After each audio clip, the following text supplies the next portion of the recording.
आज आम बनैबा आलू कोबी मसला तरकारी भात रुटी पूरी सहित खाई परिबा।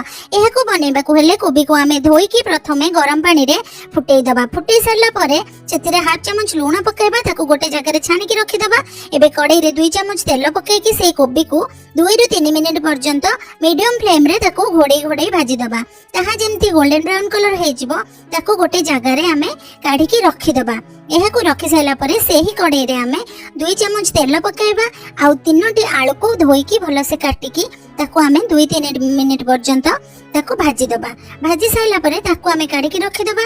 एबे ग्राइंडर रे गोटे चमच धनिया, गोटे चमच जीरा, गोटे चमच गोलमरीच, गोटे पियाज, 2 इंच रो अदा, 8-10 टी रसुण कोला, कंचा लंका 2टा, तादरे अल्प टिके पानी देकी ताकू ग्राइंडिंग करि दबा। ग्राइंडिंग कर सारिला परे आमे एबे कढ़ाई रे सेई आलू को काढी दबा गोटे जगह को। सेई कढ़ाई रे आमे 2 चमच तेल पकाइबा।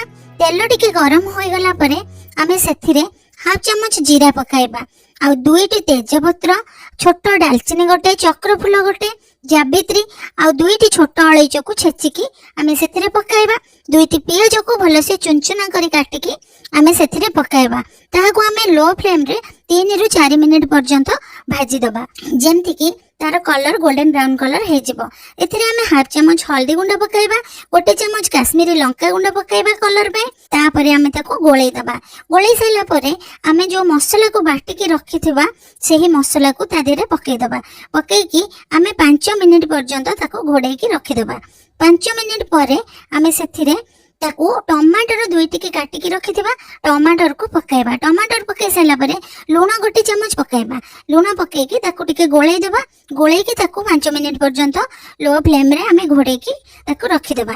एबे घोड़ै की देखिला परकू से टमाटर तेल पूरा अलग हो जाइछि। एबे मसलाटी पूरा भलो भाबरे हो जाइछि। एही समय रे आमे जो आलू को आ कोबी को भाजी की रखिथिले ताकू पकाइबा। पकाइ सारला परे सेतिरे जमा पानी दबानी। 2 मिनिट पर्यंत एही परि भाबरे भाजीबा। 2 मिनिट पर्यंत एही परि भाबरे भाजीबा। भाजी साइला परे आमे सेतिरे 2 कप पानी दबा। पानी देकी आमे 5 मिनिट रु 10 मिनिट पर्यंत ताकू आमे लो फ्लेम रे घोड़ै दबा। घोड़ै साइला परे आमे देखिबा 10 मिनिट परे तरकारी टी बहलिया हे जाइछि। आलू देखिबा भलो से सिझी जाइछि। एही समय रे आमे किछि धनिया पत्र को चुनचुना करी काटी की पकाइबा।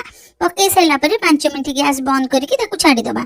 5 मिनिट परे एहाको आमे सर्व करिया आलू कोबी तरकारी। एहाको आमे भात रोटी आ पूरी सहित मध्ये आमे खाइ परिबा।